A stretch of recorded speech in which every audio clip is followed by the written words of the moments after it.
Hello everyone, I am Sarita Rawat, Assistant Professor, School of Pharmacy, Suresh Gyan Vihar University, Jaipur, Rajasthan. Today we'll start our next lecture of pharmacology. Today's topic is chronic obstructive pulmonary disease. So, today's learning outcome is we will discuss about the definition of COPD, the cause of COPD, drug classification of COPD, drug to be avoided in COPD, and conclusion. Now, learning outcome of today's lecture is you are able to know about the drug or the range of the drug that are used to cure COPD, the mechanism of action behind the drug that are used to cure COPD, toxicity, side effect, and applications related to the drug that are used in the treatment of COPD, and the treatment principle to cure COPD. Now, when we talk about the COPD, what is COPD? What is the full form of COPD? So, chronic obstructive pulmonary disease is also known as COPD, is a group of progressive lung disease that make it difficult to breathe. COPD can include emphysema and chronic bronchitis. So, the symptoms of this disease are such as trouble breathing, coughing, wheezing, and tightness in the chest. Now, COPD is often caused by smoking, but in some cases, it caused by breathing in toxic by the environment or from the environment.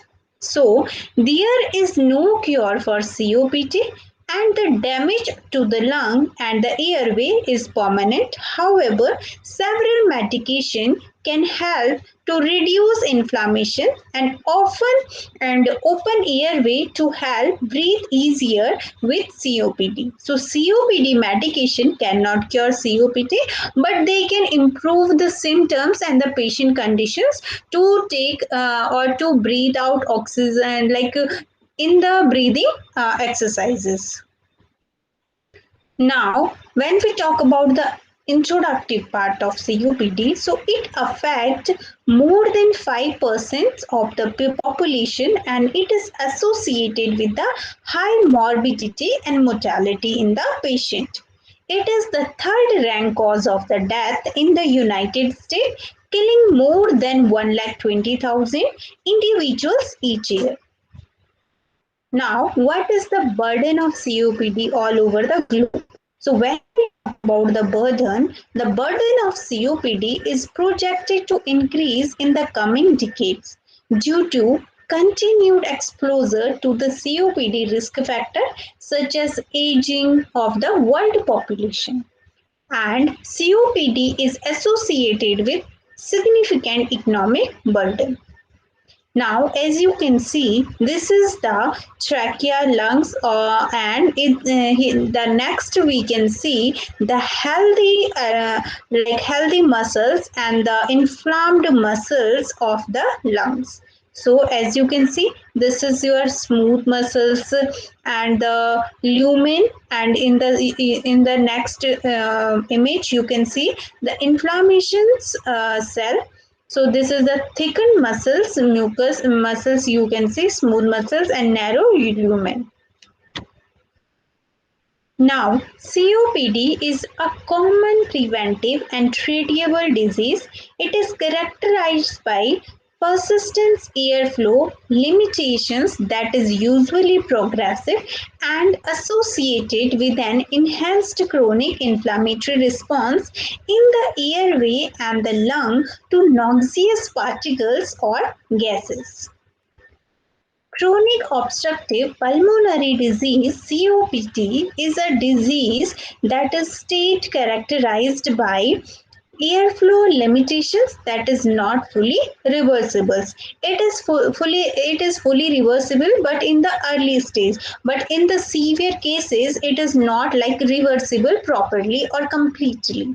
Now, COPD may include disease that cause airway obstructions like emphysema and chronic bronchitis, or a combination of these two disorders. Like as you can see, this is your healthy airway and this is the chronic bronchitis airway. So the difference is very clear. This is very like a dilated airway and this is very contracted airway that is inflamed with the chronic bronchitis. And as you can see, the healthy alveoli and the emphysemic alveoli. So COPD includes chronic bronchitis and emphysema. Asthma is not considered the part of COPD due to irreversibility. So, asthma is reversible, but when we talk about the bronchitis and emphysema, it is not fully reversible. So, because of that, we do not consider asthma as a triggering factor for the COPD. So, chronic bronchitis is a chronic inflammation of the lower respiratory tract that is characterized by excessive mucus secretion, cough, dyspnea, associated with recurring infections of the lower respiratory tract. Now, emphysema. Emphysema is a complex lungs disease that is characterized by damage to the gas exchanging surfaces of the lungs, that is alveoli.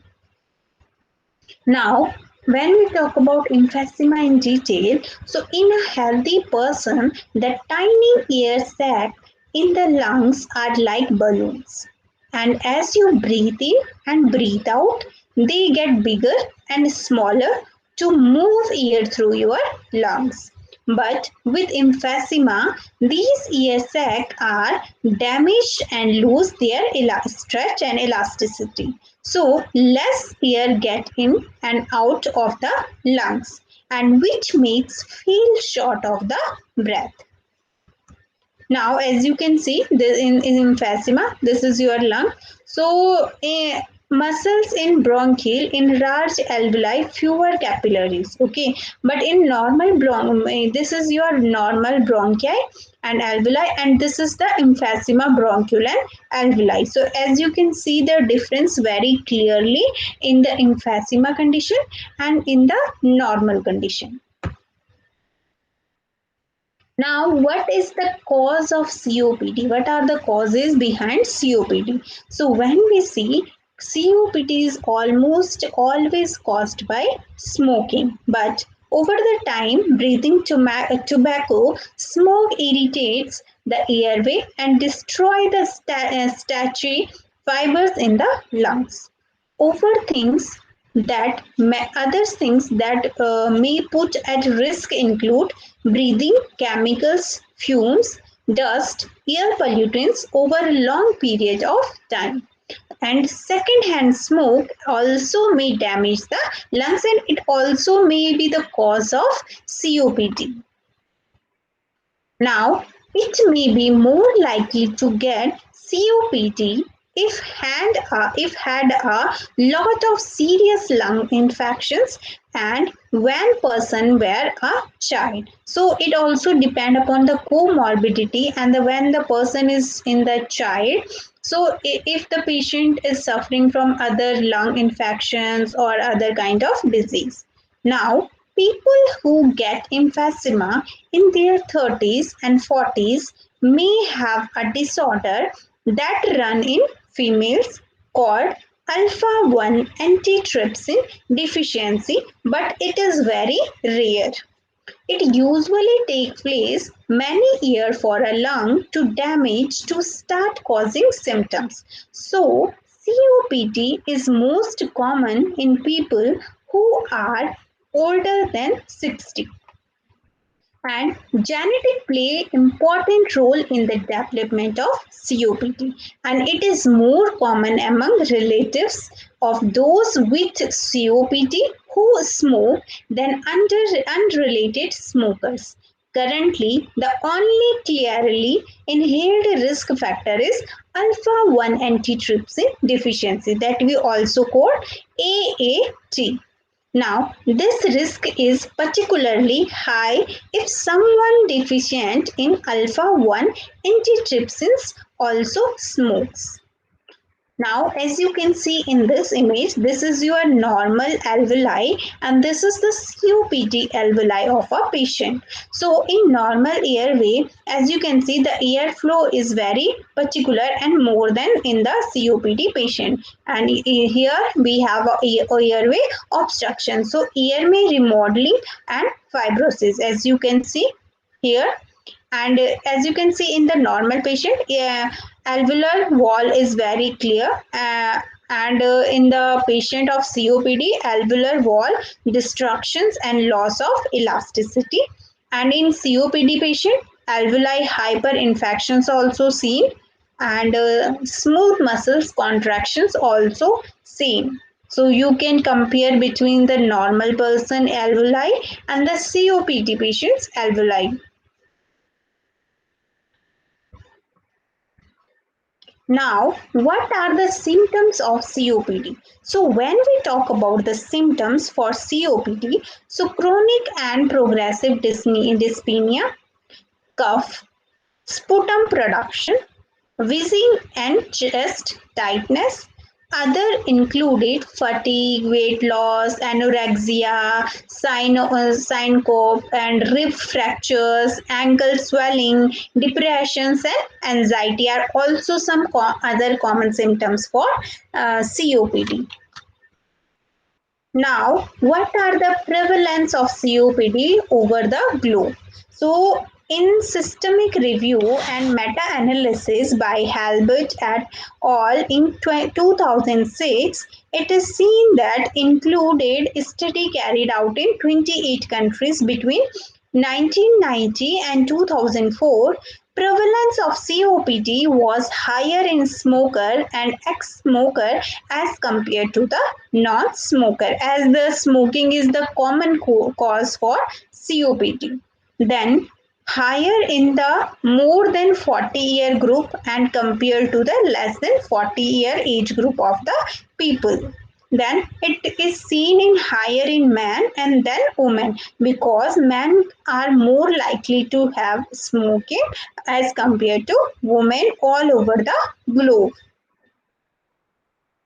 Now, estimated 384 million COPD cases in 2010. So it has been seen 384 million people all over the globe suffering from COPD in 2010. Estimated global prevalence of 11.7%, mostly 95% CL and 8% to 15%, we have seen in the global prevalence of COPD. Then 3 million deaths annually caused occur due to COPD.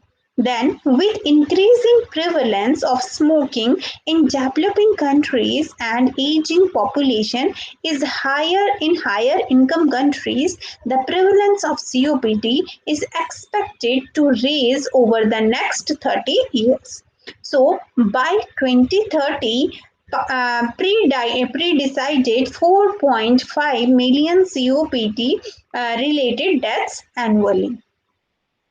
So this is some like prevalence of COPD according to the all over globe, according to some studies and articles. Now the risk factor for COPD. So exposure to tobacco smokes account for an estimated 80% to 90% of COPD cases, which include smoking. Then passive smoking also, that we also call second hand smoking. Then occupational exposure, ambient air pollutions, genetic abnormalities including alpha 1 antitrypsin enzyme deficiency. Then risk factor of COPD, cigarette smoke, occupational dust and chemicals, environmental tobacco smokes, indoor and outdoor air pollutions. Now, what is the pathology, pathogenesis and pathophysiology behind COPD? So when we talk about pathology, so chronic inflammation and structural changes play a vital role. When we talk about pathogenesis, so oxidative stress, protease antiprotease imbalance, inflammatory cells, inflammatory mediators, and prebronchiolitis and intestinal fibrosis also play a vital role in pathogenesis of COPD. So, when we talk about pathophysiology of COPD, so airflow limitations and gas trapping, gas exchange abnormalities, mucus hypersecretions, and pulmonary hypertension. So, these are some common cause for COPD.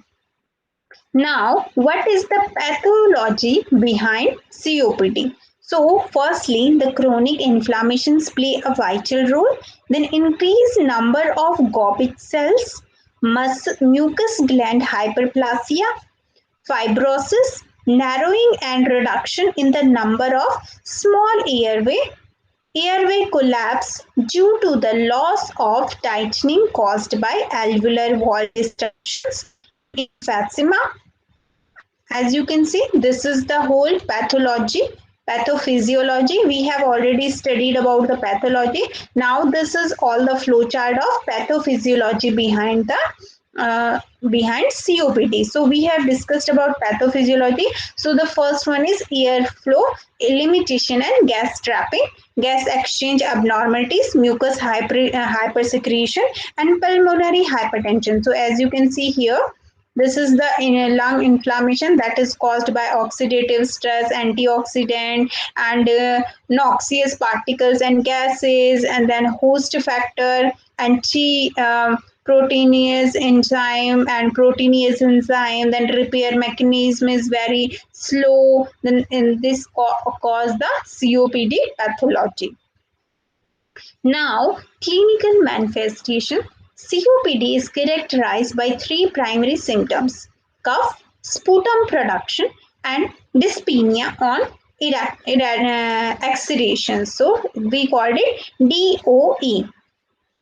Now, dyspnea may be severe and offer infractious, and the patient activities interfere with the many patient activities like weight loss in the combination because dyspepsia interfere with eating.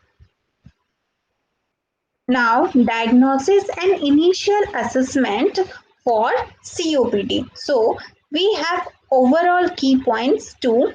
So, COPD should be considered in any patient who has dyspepsia and chronic cough or sputum production and or a history of exposure to risk factor for the disease, and spirometry is required to make the diagnosis. The presence of a post bronchodilators and FEV1 ratio upon FVC is less than 0.70 confirms the presence of persistent airflow limitations.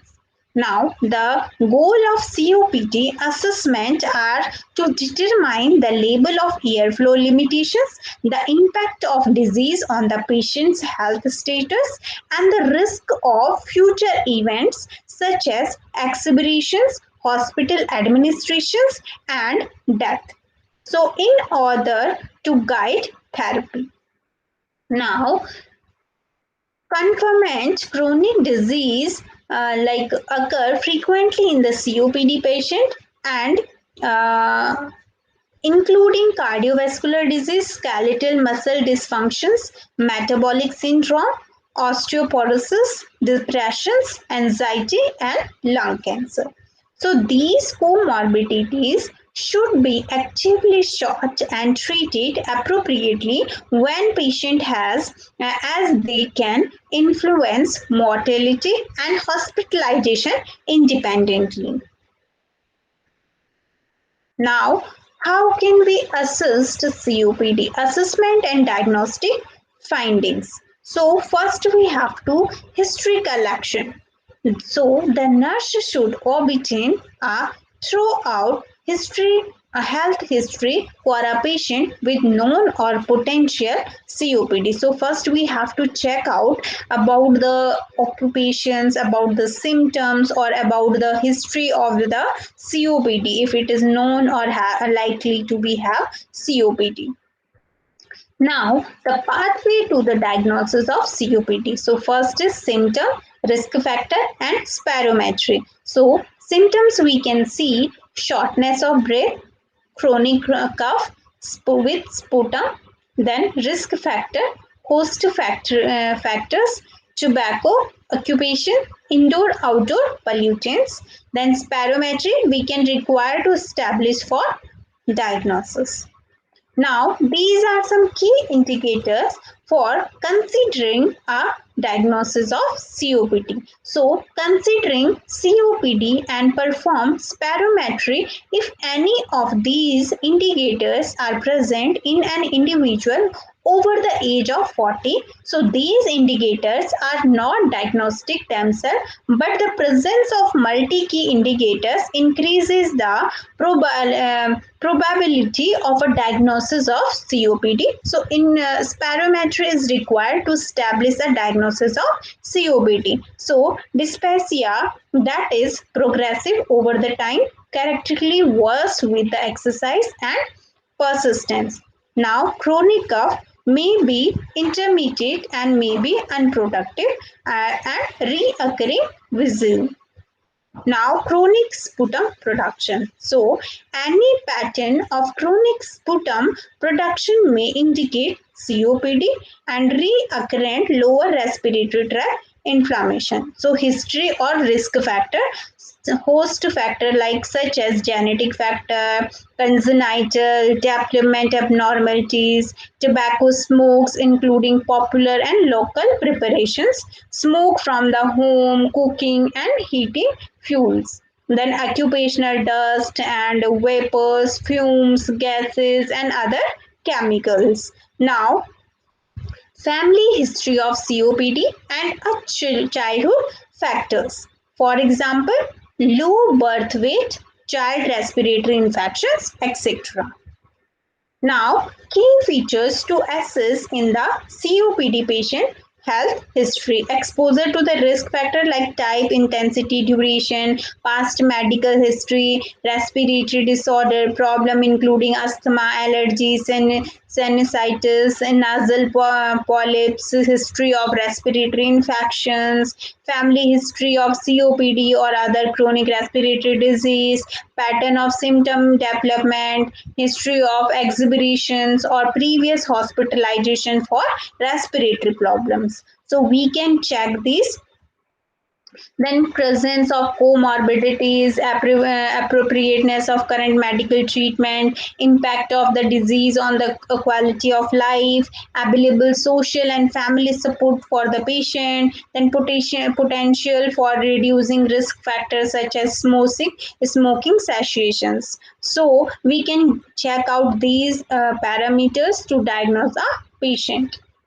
Next, we have a pulmonary function studies like are used to help confirm the diagnosis of COPD, determine disease severity, and follow disease progression. Then spirometry is used to evaluate airflow obstruction. Then arterial blood gas we can check.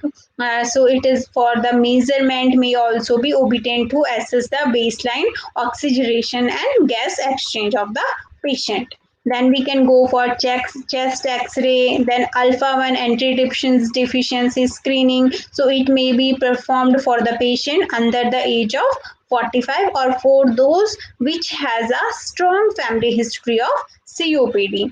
So these are the pharmacological treatment to cure the COPD patient. So self-management, education and smoking cessations, then bronchodilators, inhaled corticosteroids, pulmonary rehabilitation, then oxygen therapy and surgery. So we like go in increasing severity. So it is according to the increasing severity. If the patient is very severe, so we have to go for surgery, and if the patient is like normal and it is manageable, so we have to start from the self medication management education and smoking cessations. Now avoid smoking. The first treatment include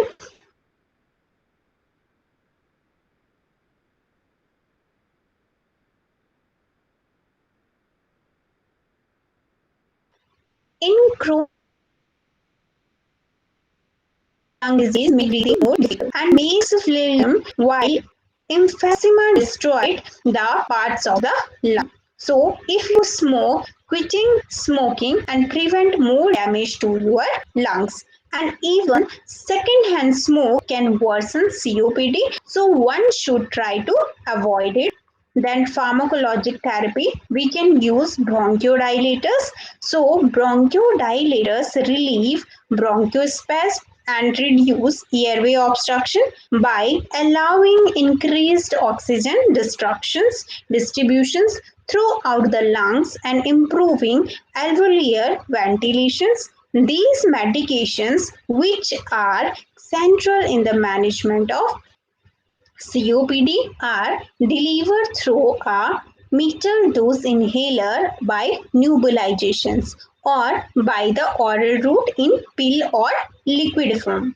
So, bronchodilators, doctor may prescribe bronchodilators to help relax the muscles around your airway, making breathing easier. Short-acting bronchodilators provide brief relief fast, while long-acting bronchodilators can relieve constriction for a long time and are often used overnight. Bronchodilators are usually taken as inhaled medications. So beta next we have is beta 2 agonist. So for example, we have methylxanthine, which include theophylline. So it is a inhaled therapy is preferred, and long-acting inhaled bronchodilator are convenient and more effective. The adverse effect of the drug include it can produce resting sinus tachycardia and precipitate cardiac arrhythmias and excreted somatic tremor in some older patient and hypokalemia in combination with thiazide diuretics.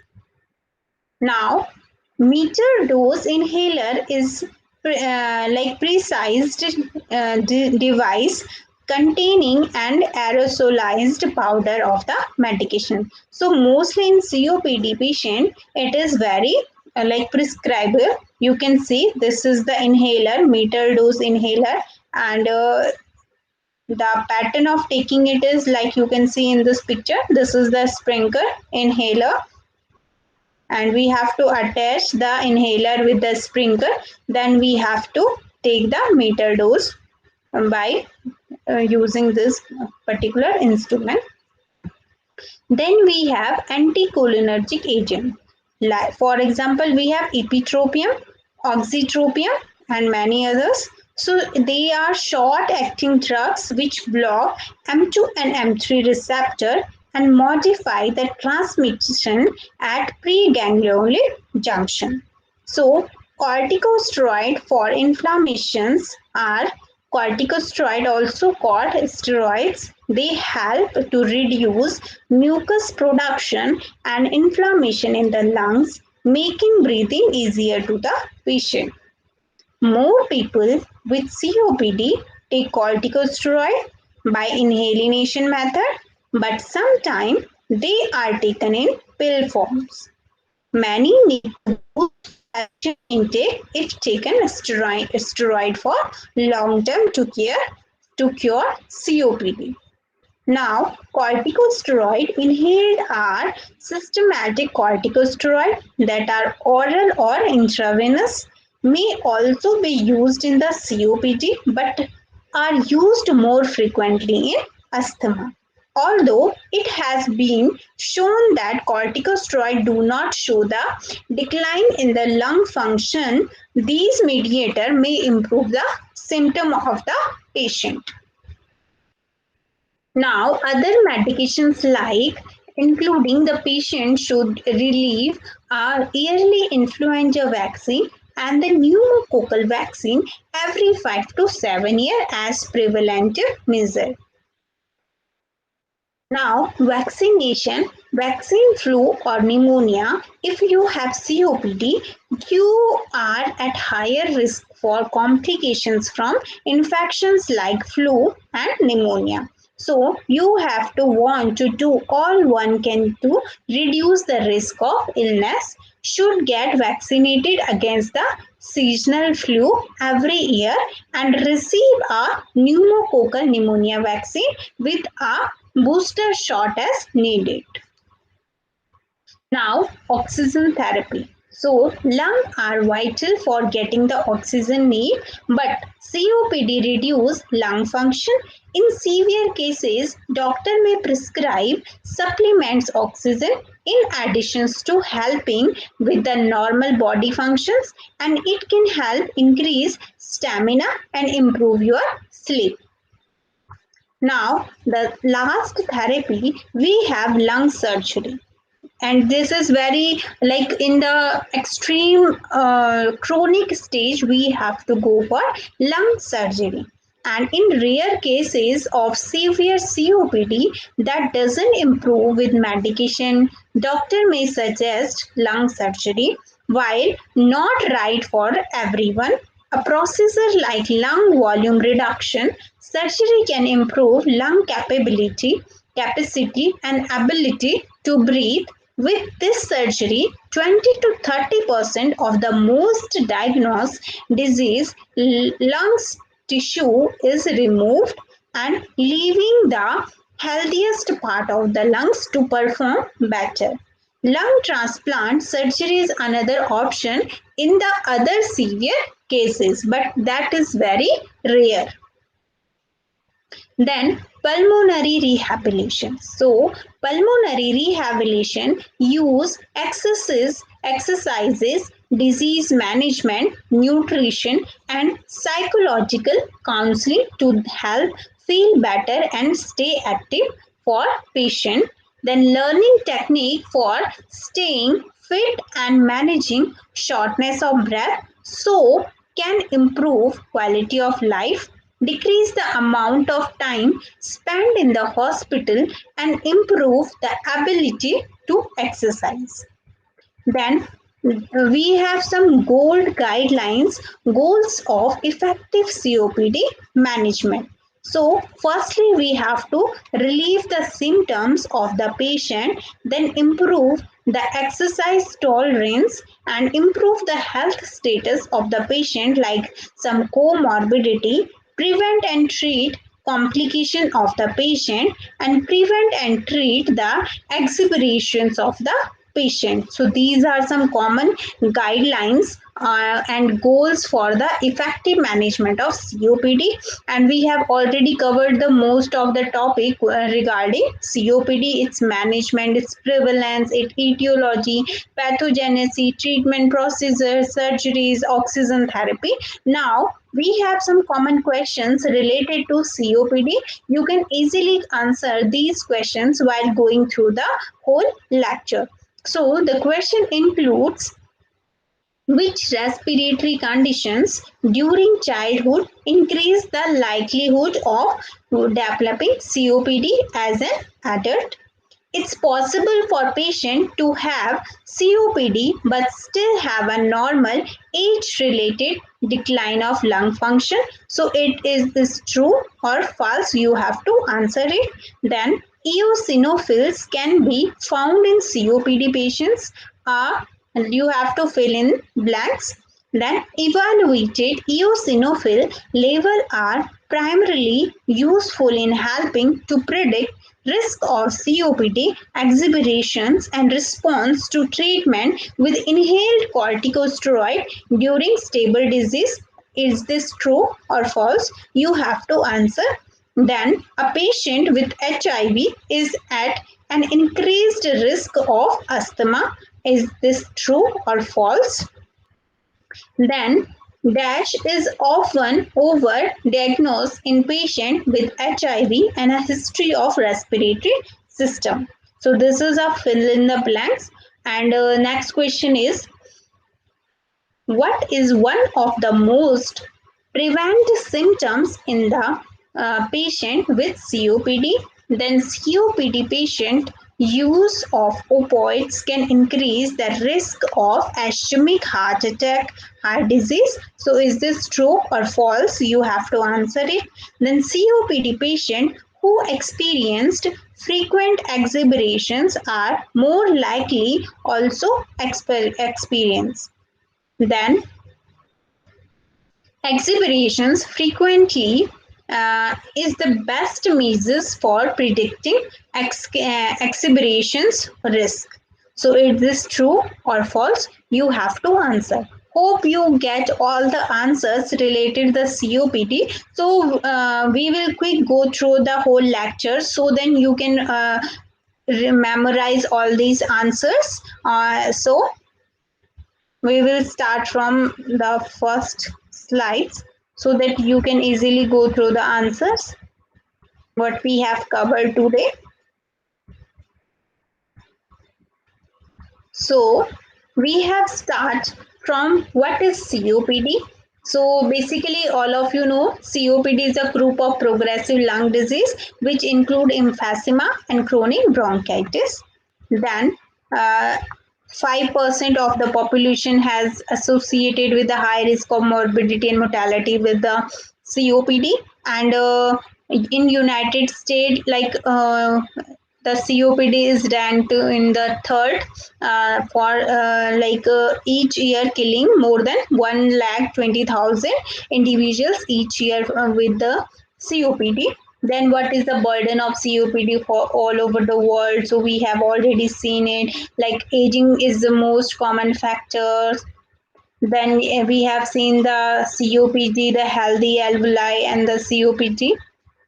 Then we have seen the in chronic bronchitis, the healthy airway, and in emphysema, the healthy alveoli. Then we have compared it with the COPD patient.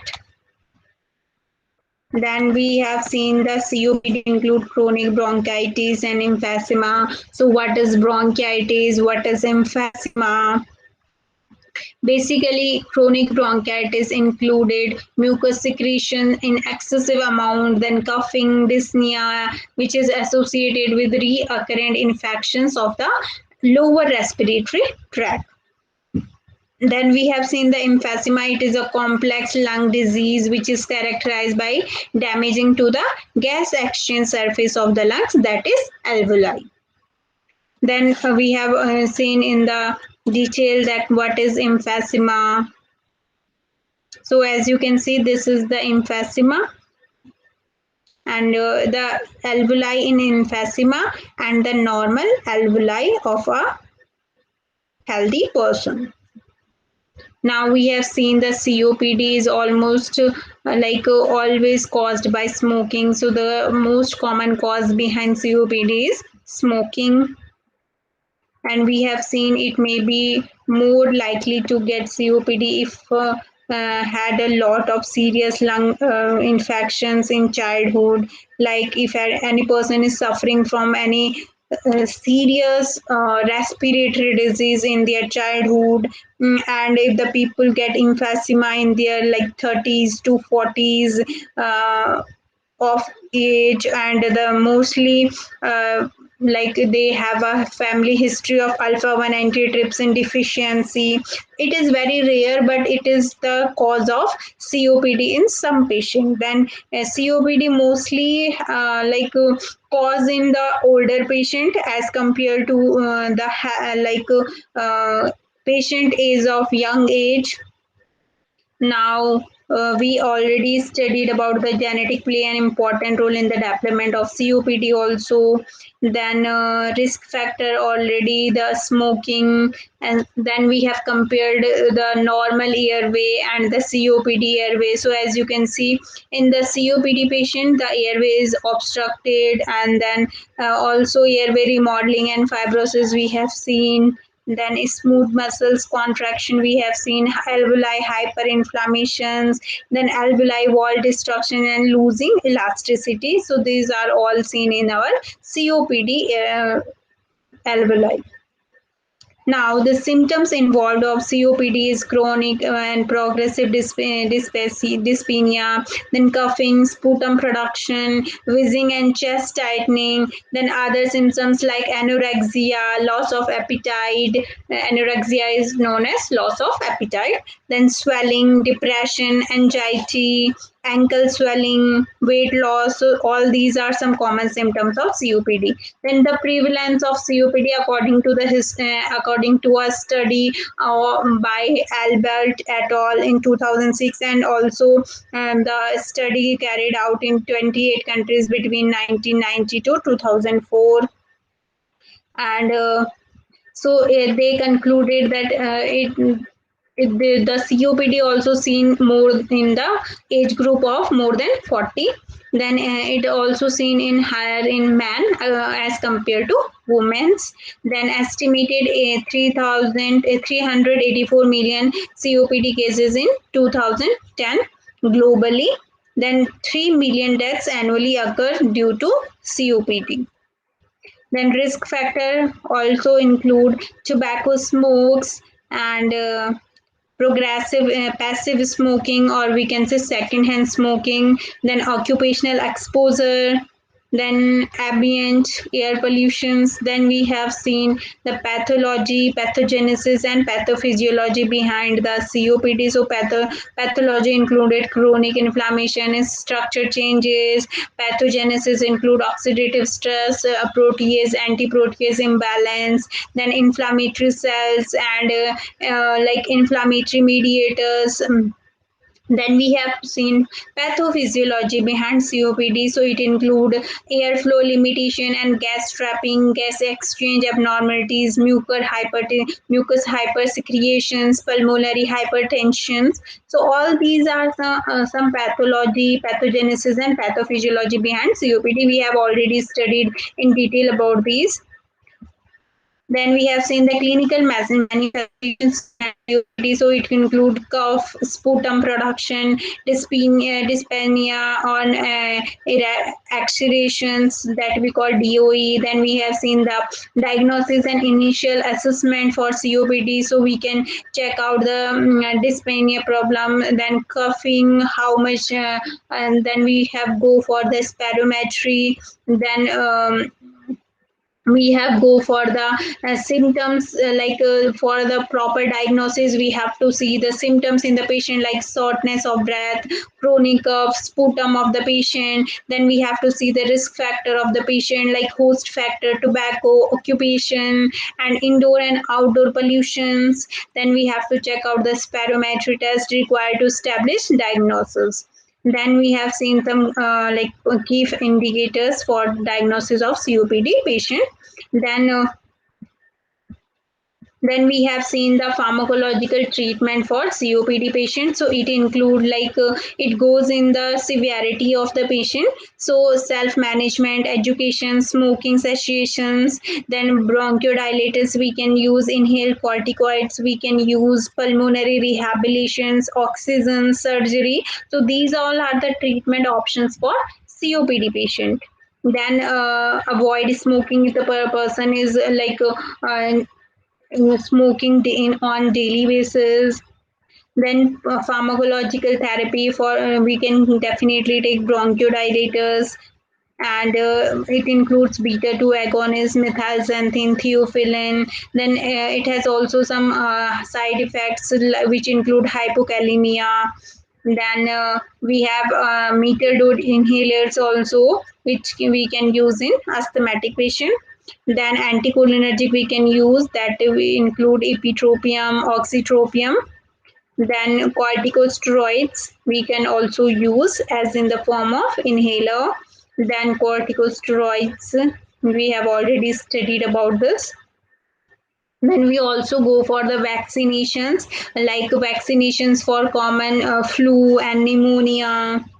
Then oxygen therapy, then lung surgery in the severe cases. Then we have also the pulmonary rehabilitations exercises we can definitely go through that if the person is like suffering from COPD.